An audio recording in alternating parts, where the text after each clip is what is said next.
ng bayan, maasahan anumang panahon. Magandang araw po sa ating lahat. Narito ang latest update sa lagay ng panahon ngayong araw ng Lunes, Pebrero 10, 2025. Sa araw na ito ay patuloy na nagpapaulan muli ang shear line sa malaking bahagi ng ating bansa, samantalang amihan pa rin ang nakakaapekto sa nalalabing bahagi ng Luzon. Dahil nga sa umiral na shear line, asahan ang maulap na kalangitan na may kalat-kalat na mga pag-ulan at ilang mga pagkidlat-pagkulog sa buong Visayas, Bicol Region, Mimaropa, Quezon Province at Aurora.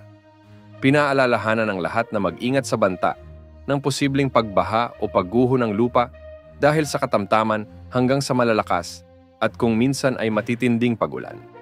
Samantala dahil naman sa Northeast Monsoon o amihan, asahan ang maulap na kalangitan na may mga pag-ulan sa Metro Manila, Cagayan Valley, Cordillera Administrative Region, nalalabing bahagi ng Central Luzon at Calabarzon. Dahil dito, posible rin ang banta ng flash floods or landslide dahil sa katamtaman hanggang sa kung minsan ay malalakas na pag-ulan.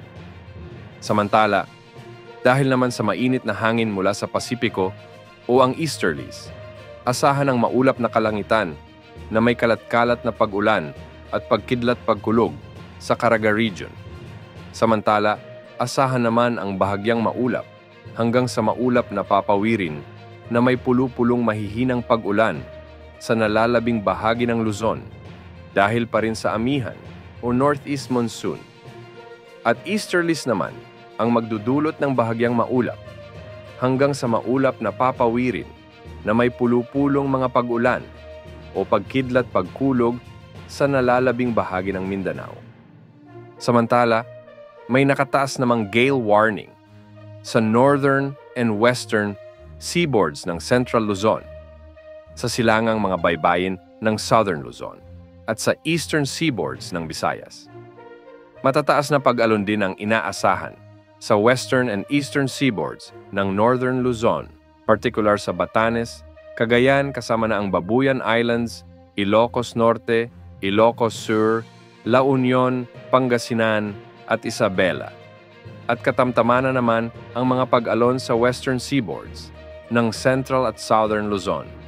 Wala naman tayong namomonitor na LPA o bagyo na posibleng makaapekto sa ating bansa sa susunod na mga araw. Yan ang update sa lagay ng panahon. Ito po ang weather update ng Bayan Maasahan Anumang Panahon.